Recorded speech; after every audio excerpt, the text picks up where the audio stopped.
하나님의 말씀 보겠습니다. 마태복음 7장 24절에서 29절까지 보겠습니다. 한 절씩 우리 교독하겠습니다. 그러므로 누구든지 나의 이 말을 듣고 행하는 자는 그 집을 반석 위에 지은 지혜로운 사람 같으리니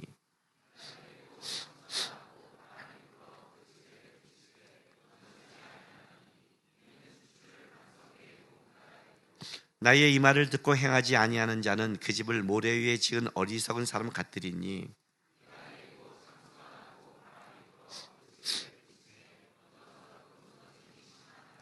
예수께서 이 말씀을 마치심에 무리들이 그의 가르침에 놀라니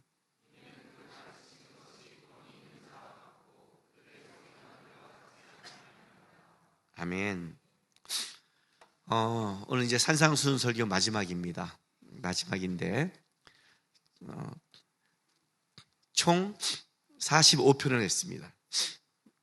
산상수훈으로 가는 길 4편을 했고 산상수훈에 대해서 37편을 했고 이제 에필로그 4편에서 45편인데 중간에 뭐 절기 있고 뭐 있고 하다 보면 거의 1년 가까이 이제 산상수훈에 대해서 여러분한테 말씀을 전했습니다.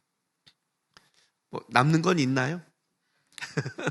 뭐가 남았을까요 이 안에? 들었구나. 산상수훈 끝났네. 이제 다음 뭐 할까? 들었고 좋네. 또 와서 목사님 이거 해주세요 하기 전에 뭐가 하나 끝났잖아요. 우리 여러분 뭐 공부 끝나면 책들이 하잖아요. 그렇죠? 뭐 하나 끝나면 뭐가 남는 게 있어야 되잖아요. 뭐가 남았을까요? 왜냐하면 이게 굉장히 중요해요. 그 남는 게 진짜 여러분의 것이니까. 이런 예화가 있어요. 어떤 사람이 야 나는 교회 그렇게 오래 다녔고 그렇게 설교 들어도 내 안에 남는 게 하나도 없다 야. 그랬더니 그 옆에 있는 친구가 이렇게 말해줬어요.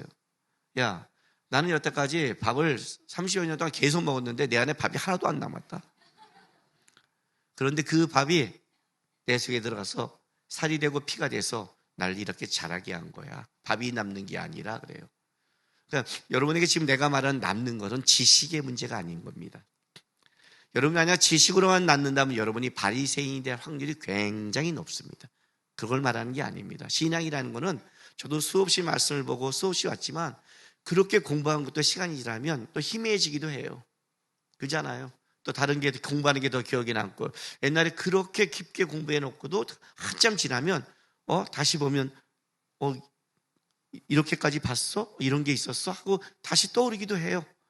그걸 다 지식으로 남는 걸 말하는 게 아니에요. 그것이 내게 살이 되고 피가 돼서 그가 자라게 했듯이 여러분에게 그렇게 자라게 내 속에 진짜 남아있는 것들 그게 있어야 신앙은 자라는 거고 그게 있어야 여러분은 커지는 거예요. 그게 없어지면 뭐냐면 이런 거예요. 그냥 나는 다녔지만 헛짓거리 한 것 같아요. 그죠? 밥을 먹고 그렇게 했는데 얘가 못 자른다면 어떻게 되는 거예요? 문제가 있잖아요. 그 얘기를 하는 거예요. 나는 뭘 남았을까? 왜냐하면 산상수훈은 기독교의 정수거든요. 기독교의 핵심이란 말이에요. 가장 기독교의 핵심을 들었는데 내가 안에 요만한 어떤 것도 내 안에 남아있지 않다. 이제 그게 굉장히 중요한 거예요. 신앙자를 할 때 뭐가 남았을까? 여러분 오늘 남아있는 걸 한번 체크해 보시기 바랍니다. 그래서 만약 그 남아있는 게 없다면 다시 하나님 앞에 내 삶의 신앙의 태도와 삶의 것이 방법이 점검해야 된다라고 체크하셔야 됩니다. 산상수훈은요 이렇게 시작합니다. 팔복으로. 마태복음 5장 3절에서 5절 갑니다. 자, 심령이 가난한 자는 복이 있다. 왜냐하면 천국이 그들의 것이기 때문이다. 애통하는 자는 복이 있다. 왜냐하면 그들은 하나님의 위로를 받았기 때문이다. 온유한 자는 복이 있다. 왜냐하면 그들은 땅을 기업으로 받았기 때문이다. 라고 했죠. 여기 이 단어가 그냥 내가 심령이 가난해서 그냥 천국을 받은 게 아니라 그러면 불교가 되고 기독교는 어떻게 시작한다? 하나님으로부터 시작한다. 내가 천국의 것을 받기 때문에 천국이 내 거이기 때문에 심령이 가난해졌다. 땅의 것이 이 땅의 것이 진짜 가치가 없구나. 사도 바울은 얼마나 천국을 깊게 체험했냐면 그는 3층까지 올라갔잖아요.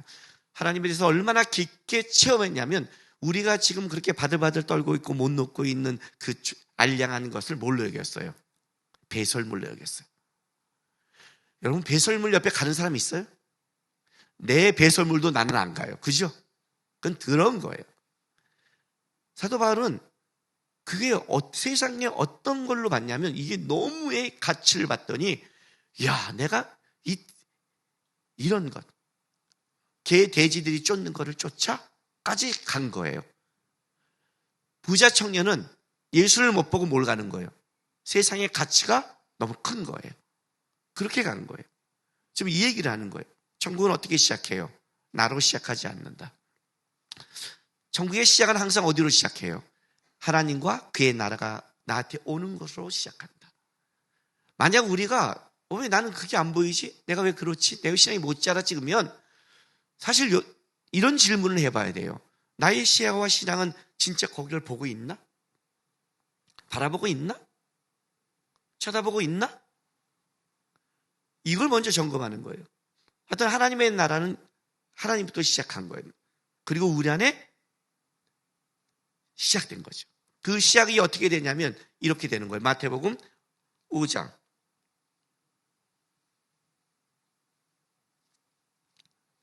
이거는 내가 참고 구절로 안 줬네요. 자막 안 뜰 거예요. 그냥 읽어줄게요.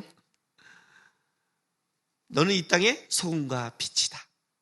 세상 속에 다른 신분, 다른 존재다. 왜? 하늘나라를 맛본 자니 너는 세상 속에 살아간 자가 아니라 너를 통해 뭐가 증명되려? 하늘나라의 맛. 하늘나라에 살아가는 자의 모습이 나를 통해 보이는 거예요. 그러니까 여러분들이 만약에 세상에 나가 살아간다면 친구들 속에 그들은 모르지만 그리고 인정은 하지 않지만 다른 거예요. 얘는 다른 맛이 나요. 그걸 이렇게 말할게요. 다른 가치관, 다른 세계관을 갖고 살아가는 거예요. 다르게 보이는 거예요. 그게 이제 우리 안에 세상 속의 신분. 이거는 하나님으로부터 시작하는 거예요. 모든 신앙의 원리는 다 똑같아요. 출애굽기 12장 가보세요. 출애굽기 12장 40절에서 42절 말씀.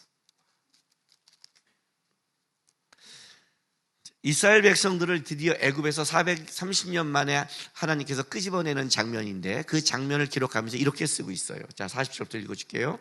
이스라엘 자손이 애굽에 거주한 지 430년이라 430년이 끝나는 그날에 여호와의 군대가 다시 애굽 땅에 나왔은즉 이 밤은 그들을 애굽 땅에서 인도하여 내심으로 말미암아 여호와 앞에 지킬 것이니 이는 여호와의 밤이라 이스라엘 자손이 다 대대로 지킬 것이다. 이렇게 말을 해요. 자, 430년 만에 끄집어내요. 이스라엘 백성을 애굽으로 끄집어내는 것은 이스라엘 백성의 노력이 아니죠. 구원은 하나님이 하시는 거예요. 천국은 하나님이 보내주는 거예요. 우리의 노력으로 오는 게 아니에요. 하나님이 구원시키는 거예요. 예수가 와서 여러분을 구원시키는 거예요. 그건 하나님이 100% 전적이에요. 그런데 뭐라고 표현하냐면 이때 430년 만에 나오는 이 이스라엘 노예들은요, 진짜 노예들이에요. 노예 근성이 있고요. 이제 온갖 군대라고 할 수 없어요. 그죠? 430년을 노예로 살았으면 어떨까요? 눈치도 많이 봤을 것이고 자기 주장도 못할 것이고 굉장히 그럴 거예요. 근데 여기 뭐라고 표현하면 주님께서 지금 여호와의 군대가 나온대요. 여호와의 군대? 군사훈련 받아본 적이 없는데 이건 무슨 말이냐면 구원도 하나님이 시키지만 그들을 끄집어내는 목적도 하나님이 가지고 있는 거예요. 여호와의 군대. 그래서 어떻게 되냐면 시내산에 가서 율법을 주고 훈련시켜서 제사장 나라로 만드는 거예요. 하나님의 깃발을 꽂는 여호와의 니시를 꽂는 하나님의 군대를 만드는 거예요. 이거는 하나님께로부터 오시는 거예요. 그게 우리가 똑같은 거예요. 천국의 복, 하나님의 나라 복, 하나님의 위로, 애통함, 하나님의 자녀된 신분은 하늘로 오는 거예요. 여러분이 결정한 게 아니에요. 그리고 하나님 우리에게 이렇게 말씀했어요. 너희는 세상의 소금과 빛이다. 그런데 이제 여기까지는 하나님이 하시는 건데 그러면 어떤 자녀는 왜 힘을 있게 살아가고 어떤 자녀는 왜 힘을 잃을 것인가? 어떤 사람도 그리스도인답게 살아가고 어린 사람도 왜 그리스도인답지 못하는가? 신분은 하나님이 주시고 구원도 주시고 은혜도 주시지만 내가 하나님의 자녀답게 살아가고 제자답게 살아가고 성과 빛답게 살아가는 것은 그건 하나님 쪽에서만 시작되는 게 아니라는 거예요. 그래서 너희 세상의 신분을 얘기할 때, 성과 빛을 얘기할 때 뭘 전제로 하냐면 맛을 잃지 말라고 그래요. 너희는 맛을 잃지 않을 것이라고 말하지 않았어요. 너희의 빛은 등경 위에 두라는 거예요. 위치를 잘 잡으래요. 위치를. 빛의 위치를 잘못 짜면 너희의 빛이 드러나지 않을 거라고 얘기해요. 그러니까 우리 이제 신앙의 싸움은 이거예요. 왜 나는 예수를 믿고 따라가는데 왜 나에게는 기쁨과 은혜와 힘과 왜 없을까요?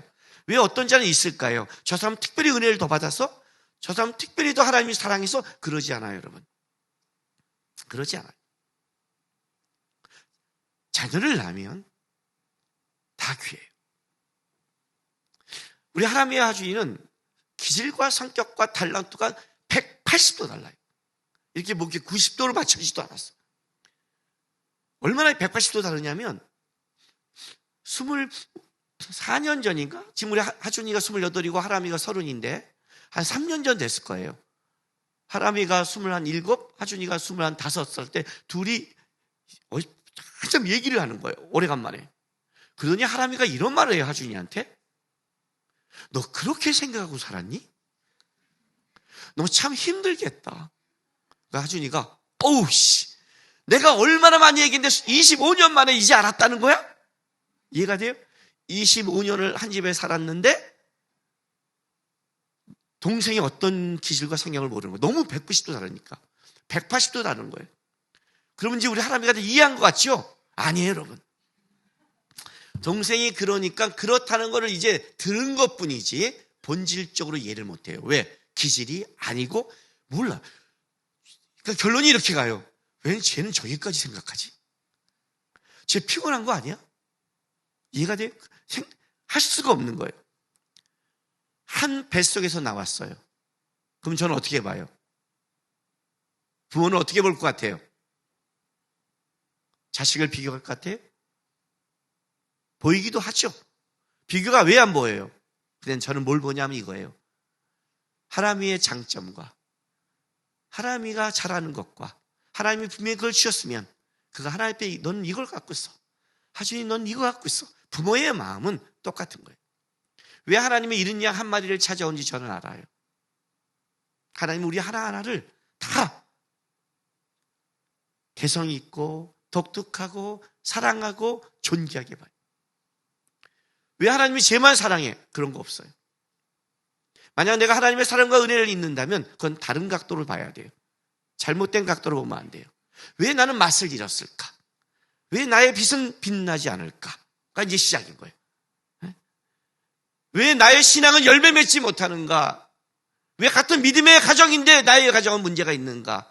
왜 나의 믿음의 삶에는 문제가 있는가를 점검하셔야 된다는 거예요. 왜 나는 이렇게 공격하는 삶이 많아? 이렇게 끝내지 말고. 공격하는 사람은 많은 건 상관이 없어요. 왜? 예수님은 모든 사람이 공격했어요. 그러니까 받는 게 잘못됐다는 게 아니에요. 그 받는 것을 내가 예수 안에서 풀어내지 못한 게 잘못된 거예요. 그래서 이제 주님이 이렇게 말하는 거예요. 왜 그런 문제가 있는가? 자, 마태복음 5장 21절 22절 보세요. 옛사람에게 말한 바 살인하지 말라. 누구든지 살인하면 심판받게 되리라 하였다는 걸 너희가 들었으나 나는 너희에게 이르노니 형제에게 노하는 자마다 심판을 받게 되고 형제를 대하여 나가라 하는 자는 공회에 잡혀가게 되고 미련한 놈이라 하는 자는 지옥불에 들어가게 되리라. 자, 하나님의 사람으로 되는 건 그냥 되지 않는다. 어떻게 된다? 첫 번째, 가치를 바꿔라. 너의 판단을 바꿔라. 너의 기준을 바꿔라. 옛사람이 말하는 바로 가지 마라. 내가 생각하는 것, 내가 들은 것, 세상이 옳다는 것, 그 가치로 가면 딱 이거밖에 없어요. 나를 따라온 자와 나의 반대편을 서는 자. 여러분, 내가 주님의 길을 가는데 저쪽에서 나를 원수로 여기는 건 어쩔 수 없어요. 그죠? 예수님이 하나님의 길을 가는데 십자가에 못 박으라고는 어쩔 수 없어요. 근데 예수님을 잘 보세요, 여러분. 십자가에 못 박았어요? 원수가 못 박았어요. 말도 안 되게 못 박았어요. 우리 예수님 뭐라고 그래야 돼, 한마디는? 진짜 못된 놈이야 라고 해야 되잖아요. 근데 뭐라고 그래요? 아버지, 저가 저들의 죄를 모릅니다.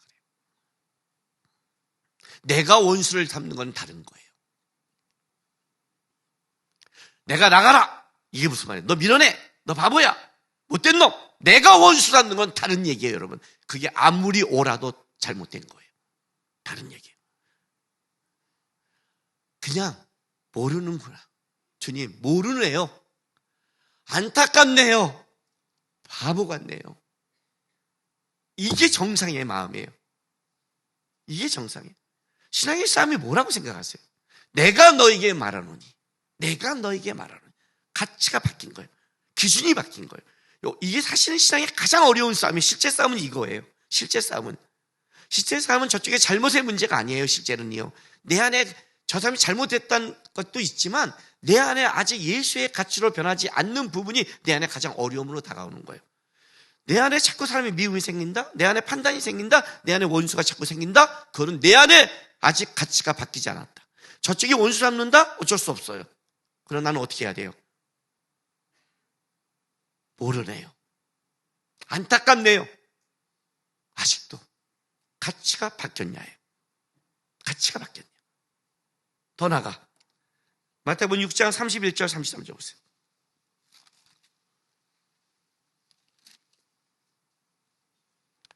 그러므로 염려하여 이르기를 무엇을 먹을까 무엇을 마실까 무엇을 입을까 하지 말라. 이는 다 이방인들이 구하는 것이라. 너희 하늘 아버지께서 이 모든 것이 너희에게 있어야 할 줄을 아시느니라. 그런즉 너희는 먼저 그의 나라와 그의 의를 구하라. 그리하면 이 모든 것을 너희에게 더하시리라. 자, 땅의 것과 하늘의 것. 무엇을 먹을까 마실까 입을까 가 목적이냐? 아니라고 말을 하죠. 아니라고 하죠. 진짜 그럴까요? 만약 여러분이 이걸 아니면 이렇게 판단하셔야 돼요.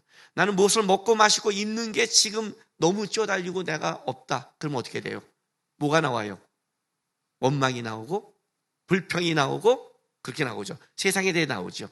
만약 여러분이 그게 나온다 그러면 어떤 일이 벌어져요? 여러분 아직 땅의 것에 묶여 있는 거예요. 아니 목사님 먹고 사는 게 얼마나 힘든데 그런 말씀하세요. 알아요. 나한테 먹고 사는 얘기가 어렵다는 얘기를 안 해도 돼요. 그리고 얼마큼 어려운지 모르겠지만 나한테 배틀 쪄서 그렇게 이길 만한 사람 많지 않아요. 그러니까 알아요. 다른 말로 할까요? 먹고 살고 유명해지고 직장 올라가고 사회에서 인정받으면 어떻게 돼요? 내가 좀 대단한 사람과 같이 어깨가 힘이 들어가요. 그거는 아직 땅일 거예요. 땅일 거예요. 그래서 문제가 돼요. 그 가치가 들어가니 판단이 되고 비교가 되고 갑질을 하고 아래로 보는 거예요. 하나님이 나에게 주신 거고 은혜를 줬다고 들어가는 게 아니에요. 예? 너희는 먼저 그의 나라와 그의 일을 구하라. 왜? 그의 나라 그의 일가 뭘까요? 우리는요 어렵고 힘들어지면 어떤 명분이 되는 줄 알아요? 먹고 사는데 어떤 짓도 해요. 명분을 삼아서. 하나님이 기뻐하실까? 아닐까? 그런 걸 생각하지 않아요. 안 그래요? 내가 다 가졌으면 어떤 일이 벌어져요? 자랑하고 싶어요. 그의 나라와 그의 의가 아니에요. 하나님이 하나님의 나라와 의를 하기 위해서는 뭘 주시냐면 재능이라는 걸 줘요. 오늘 내가 여러분에게 설교하기 위해서 하나님이 나에게 재능을 준다고요. 떨리지 않는, 강단에 떨리지 않는 마음, 말할 수 있는 것, 공부할 수 있는 지혜, 이거는 내가 똑똑해서 받은 게 아니에요. 저는 항상 뭘 비교하냐면 이걸 비교해요. 우리 어머니가 저한테 이렇게 말했어요. 너는 공부할 머리가 아니래요. 말했죠? 내가 어렸을 때부터 듣고 자란 것은 나는 공부할 머리가 아니었어요. 공부할 머리는 우리 형과 내 동생이었어요. 저는 지금도 그렇게 생각해요. 우리 형님이 만약에 목사가 됐다면 진짜 달병 가고 진짜 어마어마한 책을 읽었으니까 대학교를 갔을 때 벌써 40권의 책을 읽은 사람이니까 어마어마하니까 지금 그분이 설교했다면 김남국 설교가 아니에요. 지금 아마 한국을 다 이렇게 쓸어갔을 거예요. 이렇게. 내 셋째 동생이 만약에 철학과 걔가 설교를 했다면 걔도 한국을 쓸었을 거예요. 걔 대학원 때 글을 쓴 게 사상계 당첨되니까 우리 아버님의 신문기자의 그 똑똑함을 사실은 저는 이렇게 찌꺼기로 받은 사람 중에 봐요. 찌꺼기가 이 정도 말을 해요. 이렇게 지금도 나는 우리 형과 내 동생이 아까워요. 그래서 하나님이 미련한 자를 통해서 지혜로운 자를, 약한 자를 통해서 강한 자를 말을 저는 겸손이 아니라 진짜예요. 그럼 여러분 이렇게 말을 해요. 아니 저렇게 찌꺼기면 우리는 말은 뭐야? 이럴 수 있죠. 예, 사용하기 위해서 주신 거예요. 나는 내 재능에 은사를 더했다고 봐요. 하나님이 전하기 위해서. 나는 내가 아직도 공부할 머리와 내가 그렇게 똑똑하고 실력 있다고 보지 않아요. 하나님이 전해야 되니까 성경을 보여주시고 공부할 지혜를 주셨고 이렇게 와서 책도 쓰게 만드셨지, 내가 원래 그럴 만한 가치와 능력이 있다고 보지 않아요. 나는 그 능력이 있는 사람을 봤거든요. 진짜 똑똑하고 공부하는 사람을 봤어요. 미련한 자를 쓰니까 재능을 준 거예요. 그의 나라와 그의 의가. 그게 어떻게 내 거라고 봐요. 그게 어떻게 내 재능이라고 봐요. 그게 어떻게 나는 이렇게 말 잘하고 담력이 있다고 그걸 어떻게 봐요. 주님이 주신 건데. 그죠? 보는 거예요. 너의 목적과 가치가 바뀌었니? 바뀌었니? 내가 말한 걸로 목적을 삼고 있니? 그의 나라와 그의 의를? 그 얘기를 지금 하고 있잖아요. 그리고 나서 중요한 게 뭔지 아세요? 어떻게 그러면 점검할까? 열매를 통해 점검한다. 열매를. 왜? 이 길은 좁은 문이고 협첩한 길이니까. 그렇게 쉽게 열매가 증명되지 않는 거예요. 보통 흔히 보는 열매는 넓은 길이고 알아주는 거니까. 열매가 뭘까요? 이제 7장에 열매 얘기가 나와요. 자, 7장 21절 가보겠습니다. 이제 열매도 그들을 알리라. 나더러 주여 주여 하는 자마다 다 천국에 들어갈 것이 아니요 다만 하늘에 계신 내 아버지의 뜻대로 행하는 자라에 들어가리라. 그랬어요. 내 아버지의 뜻대로 행하는 자, 열매요. 자, 아버지의 뜻대로 행하는 게 뭘까요? 이제 여태까지 지난주까지 들은 게 있죠. 오늘 본문 시작. 반석 위에 지은 집. 내 말을 듣고 행하고 짓는 자는 어떻게 돼요? 반석 위에 지은 집 같으니 어떤 환란이 와도 무너지지 않는다라고 말하잖아요. 그렇죠? 일단은 말씀을 좀 내려놓고 한 가지, 우리가 열매라는 것과 세상이 열매라는 걸 좀 구별시켜 줄게요. 세상이 열매라는 것, 세상의 열매를 말해 줄게요. 7장 22절. 그날에 많은 사람이 나더러 이르되 주여 주여 우리가 주의 이름으로 선지자 노릇 하며 주의 이름으로 귀신을 쫓아내며 주의 이름으로 많은 권능을 행하지 아니하였나이까 하리니. 자, 이들이 이제 세상의 열매죠. 이들이 와서 주님 앞에 자기 열매라고 끄집어낸 자기 입에서 말한 거니까.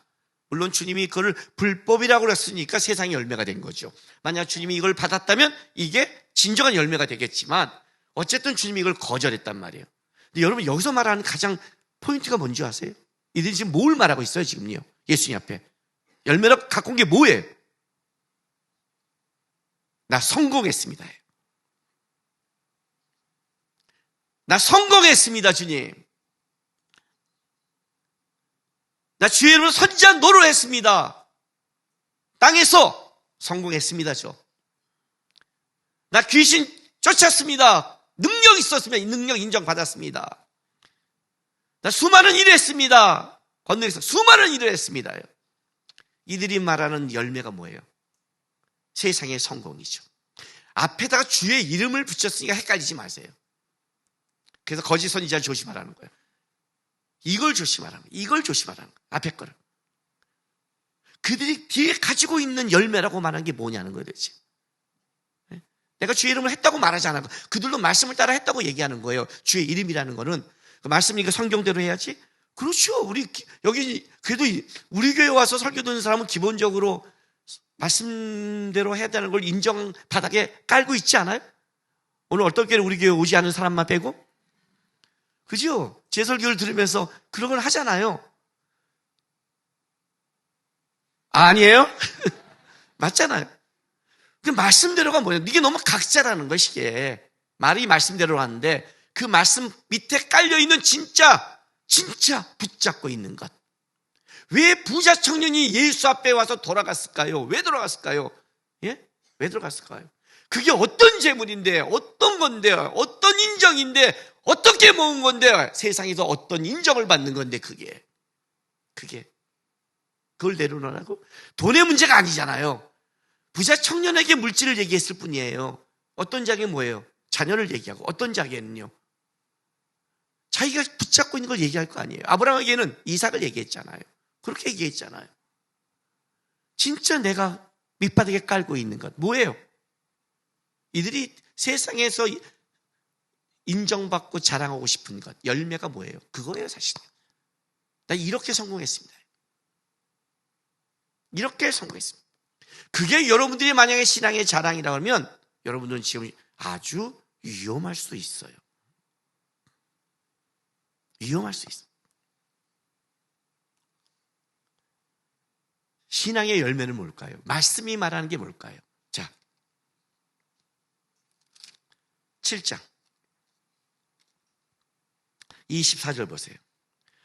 그러므니 누구든지 나의 이 말을 듣고 행하는 자는, 이렇게 나가죠? 나의 이 말을 듣고 행하는 자는. 구약에 참 선지자와 거짓 선지자를 구별하는 기준이 하나 있어요. 참 선지자들은 다 이렇게 말을 해요. 하나님이 말씀하시되. 이게 꼭 있어야 돼요. 하나님이 말씀하시다. 옛날 개정판에 이렇게 나와요.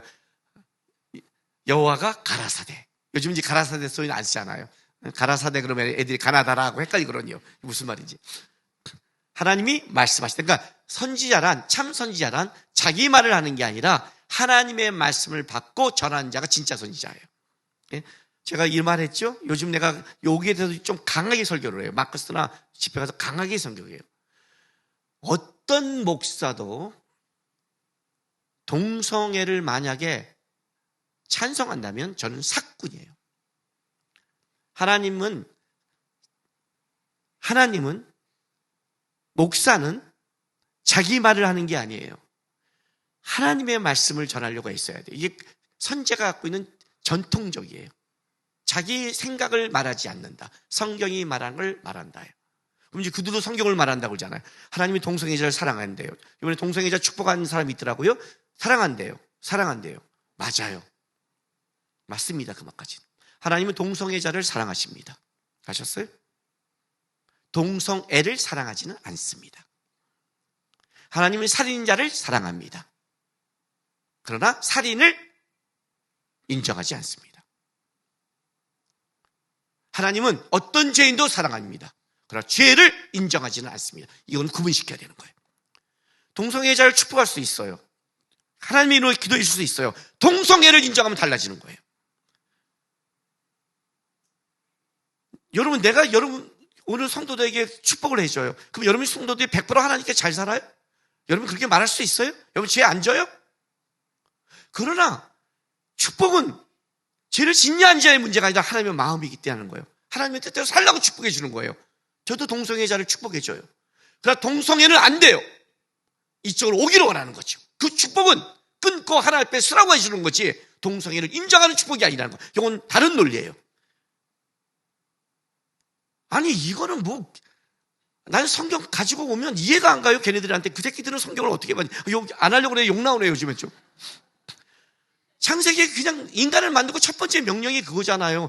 첫 번째 생육하고 번성하라 아니에요. 인간을 만들고 타락하기 전에 첫 번째 명령이 생육하고 번성하라예요. 동성애가 대치되잖아요.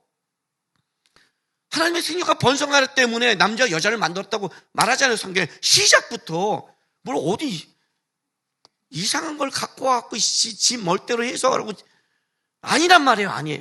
정확하게 하나님의 말씀대로 하는. 예수님이 오셔서 뭐라고 그래요? 이사야가 말한 바 하나님 뜻대로 이루는 것. 이게 중요한 거예요. 선지자가 말한 바. 목사는 뭐래요? 성경이 말한 바. 이게 굉장히 중요한 거예요. 그래서 공부를 하는 거예요. 물론 우리가 공부한다고 해서 100% 못해요. 실력이 부족해서. 그러나 본질의 뜻은 성경이 진리고 성경의 뜻을 쫓으려고 그러고 성경을 전하려고 애쓰는 이 싸움을 해야 된다는 거예요. 사상과 정치와 다른 거 아니고. 설교 강단에서는 정치와 다른 걸 얘기하면 안 된단 말이에요. 하나님의 말씀보다 어떤 것이 더 앞서가거나 좋은 게 있으면 안 되거든요. 이게 이제 선지자가 갖고 있는 가장 큰 자기의 본분이에요. 여호와께서 말씀하시되 이렇게 하는 거예요. 예수님은 이렇게 말을 해요. 하나님이 말씀하시되 안 하고 이렇게 말해요. 내가 말하느니에요. 나의 이 말을 듣고 행하는 자는 다른 거예요. 하나님의 말씀을 가지고, 말씀이라고 그러잖아요. 우리는 우리의 말이 없잖아요. 하나님이 말하고 예수가 말한 거잖아요. 예수님은 그렇게 말하지 않아요. 하나님이 말씀하신다. 이렇게 안 하고 내가 말하노니, 내 말이 하나님의 말이에요. 본질적으로 달라요. 그래서 보세요. 7장 28절. 예수께서 이 말씀을 마치심에 무리들이 그의 가르침에 놀라니 이는 그 가르치는 것이 권위 있는 자 같고 그들이 서기관들과 같이 아니함 일러라. 이렇게 가요. 자, 28절 다시 읽어줄게요. 예수께서 이 말씀을 마치심에 무리들이 그의 가르침에 놀라니 이는 그 가르친 것이 권위 있는 자 같고 그래요. 이 산상수를 누가 가르쳤어요? 예수가 가르쳤어요. 그럼 이제 남는 게 뭐예요?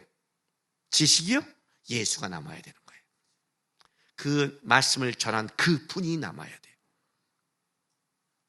복의 열매는 예수예요. 여러분이 산상수를 다 듣고 나서 남아야 될 게 뭐냐면 예수님이 남아야 되는 거예요. 내 안에 예수가 커져야 되는 거예요. 내 신앙의 기준이 예수고 어떤 일도 예수가 보이지 않는 신앙이라면 점검하셔야 돼요. 왜? 천국은 그렇게 시작됐으니까. 마태복음 3장 1, 2절. 그때 세례요한이 이르러 유대 광야에 전파하여 이르되 회개하라 천국이 가까이 왔느니라 하였으니, 그죠? 회개하라 천국이 가까이 왔다. 우리가 천국을 받기 때문에 심령이 가난해지고 천국의 위로를 받았기 때문에 내가 이 땅에 다른 사람을 위로할 수 있는 것처럼 회개하라 천국이 가까이. 세례요한이 이렇게 하셨어요. 그런데 여러분, 세례요한이 누구를 준비하는 자예요? 예수를 준비하는 자예요. 천국이 가까이 왔다는 건 뭐냐면 예수가 오신다는 뜻이에요. 그 말이 예수가 와야 천국인 거예요. 내 삶에 돈이 있어서 행복하고 돈이 있어서 천국이 아니라 내 가정에 예수가 없으면 지옥이고 아무리 성경에도 예수가 없으면 망하는 거고 예수와 함께하지 않는 건 다 문제가 되는 거예요. 내가 지금 어려워도 예수와 함께하면 그게 천국이 될 거고 다 바뀔 수 있는 거예요. 그게 바로 예수란 말이에요. 말했잖아요.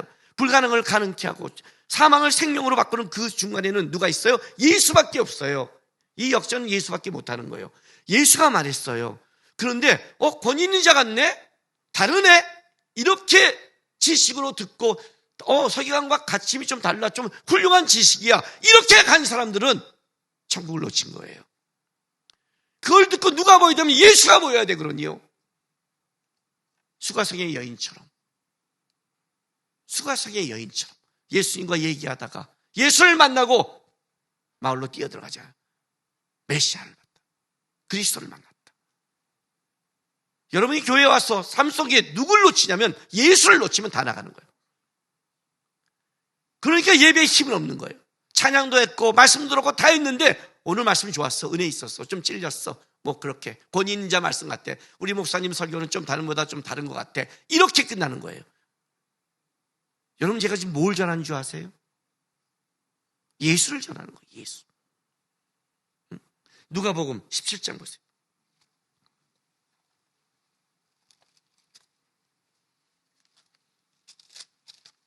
누가복음 17장 20절 21절.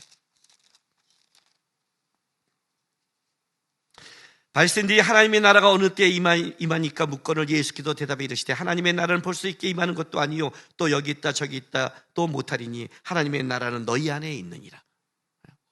너희 사이에 누가 있어요? 예수가 있는 거예요. 지금요. 하나님의 나라 어디에 임했습니까? 예수가 있잖아요. 예수가 있는 곳이 하늘나라인데, 왕이 있는 곳이 그의 나라인데, 다른 말로 할까요? 예수가 보이세요? 이거 굉장히 중요한 거예요. 실패할 때 보이세요? 인생이 망했을 때 보이세요? 끔찍할 때, 끌려갈 때 보이세요? 가난해 봤어요. 끔찍하게 가난해 봤고요. 끔찍하게 어려움을 겪었어요. 내가 예수를 믿고 처음에 따라갈 때는 고등학교 2학년 때 주님을 영접하고 주님을 배우고 청년의 시절 갈 때는 예수를 붙잡고 따라가는 그 길이 저에게 너무 힘들었고 끔찍하기도 했어요. 왜냐하면 그때는 나의 신앙과 나의 연단과 내가 자라는 데 있어서 처음부터 그렇게 은혜는 있었지만 내 수준이 그 정도는 안 됐어요. 그런데 결혼하고 나서도 우리 가정은 너무너무 힘들었어요. 30만 원 갖고 살았어요. 너무너무 힘들었어요. 가계부를 쓸 수가 없어요, 우리 집은요. 그건 무조건 마이너스예요. 언제까지? 55세까지 마이너스예요. 우리 부모님 빚 갚을 때까지 우리는 모든 게 마이너스였어요. 우리 아내와 결혼하고 그 기간 동안 우리 너무너무 가난했고 힘들었고 평생 빚 갚지 않고 살아왔지만 모르겠어요. 우리 아내의 기억은, 저의 기억 속에는 불행한 적이 없었어요. 진짜 불행한 적이 없었어요. 쪄들인 적이 없었어요. 왜 그런 줄 아세요? 그 힘들 때, 어려울 때 그것이 다 내가 기도의 제목이었고 주님을 붙잡는 제목이었고 주님과 함께한 이야기였어요. 그리고 진짜 위로를 받았어요. 예수님이 붙잡는 인생 망하지 않는다. 정금같이 만들 것이다. 기도하면 은혜를 체험했어요. 자족했어요. 안 사고요. 최대한 아끼고 살았어요. 주는 쌀 받아먹고 어떤 데는 벌레가 이글이글 난 쌀도, 그런 쌀도 해서 먹고, 남들 보면 거지같이 살았어요. 우리 아내의 상처가 뭔지 알아요? 어떤 분이 쌀이 없다고 그래서 우리가 먹던 쌀 갖다 줬는데 그 쌀을 안 먹는 거예요. 못 먹는 쌀이라고 떡했대. 말을 안 했지만 우리 못 먹는 쌀을 먹는구나. 근데 그럼 불행해야죠. 안 불행했어요. 안 불행했어요, 진짜. 이제 저는 어떻게 돼요? 부유해요. 부유해요. 목사로서 부유해요. 목사로서 에이프예요. 그걸 더 부유할 수 있어요. 부유할 수 있어요. 저는 부유하고자 하면 더 부유할 수 있어요. 책 쓰면 되잖아요. 저 책 쓸 수 있잖아요. 강사 띄면 되잖아요. 말했잖아요. 저 유명 강사라고요. 띄면 돼요. 부유하니까 힘이 들어가고 부유하니까 편하다고 생각해요? 아니요. 그렇지 않아요. 그렇지 않아요, 여러분. 그것 때문에 행복한 게 아니에요. 그것 때문에 행복한 게 아니에요. 제가 순간적으로 부유해졌을 때 어떻게 살아야 되지? 두려웠어요. 그때 주님이 저에게 해준 말씀이 있어요. 낭구가, 가난할 때가 너가 날 붙잡았잖아. 그 부유할 때도 날 붙잡으면 되잖아. 뭐가 문제야? 그렇죠. 왜 가난할까요? 왜 힘들까요? 왜 어려울까요? 한번 생각해 보세요. 축복받지 않아서? 아니에요, 여러분. 그런 거 없어요. 우리의 인생길을 몰라요. 한 가지 분명한 거는, 그게 여러분들의 가난이 아픔과 고통과 불행이라고 말한다면 한 가지 분명해요. 여러분들은 예수와 지금 함께 가지 않는 거예요. 그 문제를 다른 사람의 문제로, 남편이나 아내나 자식이나 다른 문제로 간다면 여러분들은 아직 예수와 깊게 갖고 있지 않는 거예요. 그래서 내가 이 집안에 있구나. 그래서 이 믿지 않는 집안에 나를 보내셨구나. 그래서 내가 여기에 존재할 성과 빛이구나. 기도할 수 있는 거예요. 그렇게 살았어요. 부유하면 어떻게 해야 돼요? 성공해서 자랑해요? 뭔 소리 하는 거예요? 왜 주님이 주셨는가를 생각해야죠. 그의 나라와 그 애를 어떻게 사용하는가 해야죠. 더 넉넉해야죠. 더 따뜻해야죠. 가장 부유한 예수가 살았으니까. 동생과 형이 싸우면 뭐라고 그래요, 형한테요? 동생은 이렇게 말해요. 동생한테는 순종해, 이렇게 말해요. 형이니까. 가난할 때는 뭐라고 그래요? 근신해, 열심히 해, 자족해, 이렇게 말해요. 형한테는 뭐라고 말해요? 형이니까 참고, 형이니까 더해줘 그래요. 너가 있으니 넉넉해라, 이렇게 말해요. 내가 있으면 누구에게 많은 사람이 복이 돼야지. 내가 있으면 많은 사람이 은혜가 돼야지. 그의 나라를 위해 구해야지. 너의 열매가 뭐야? 예수와 함께한 거예요. 정부에서 내가 주의 이름으로 이걸 했다는 성공이 아니라 주님과 함께 살아온 내 삶이 은혜였습니다가 그게 열매죠. 예수가 함께 있던 삶은 가치가 있었습니다는 그게 열매죠. 예수와 묶여있는 게 열매죠. 그게 아니면 어떻게 그게 신앙이겠어요? 여러분이 설교를 듣고 수없이 신앙생활 한다면 여러분의 말씀 들은 걸 다 기억하지 못할 거예요. 그렇죠? 나는 성경을 읽어도 남는 게 없어. 그래서 우리는 안 읽어요. 남는 게 없어, 안 읽어야 돼. 성경을 읽어 남는 게 아니에요. 성경을 읽으면 예수의 마음을 품는 거예요. 다 닮아가는 거라고요. 왜 성경을 읽어요? 하나님, 나는 내 생각, 내 판대로 많이 갑니다. 나는 내 뜻대로 가는 사람입니다. 나는 성공하면 잘난 척하고 없으면 원망하고 비교하는 사람입니다. 근데 말씀을 읽으니 오늘 또 나를 넉넉하게 하게 하고 나를 붙들게 하고 나를 책임자는 예수 때문에 살겠습니다. 지식이 남는 게 아니라 예수가 남는 거란 말이에요. 그게 신앙이에요. 예수가 커지는 거라고요, 내 안에서. 우리 둘러스에 한 어린 사모님이 있어요.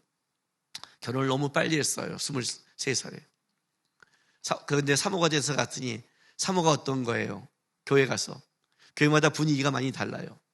저는 우리 교회 사모들이 스트레스 안 받기를 원해서 딱 오면 그래요. 염색해도 돼. 초록색으로 하고 와. 아니, 확 초록색으로 사모들이 와. 아니, 사모가 담임 목사의 명령입니다.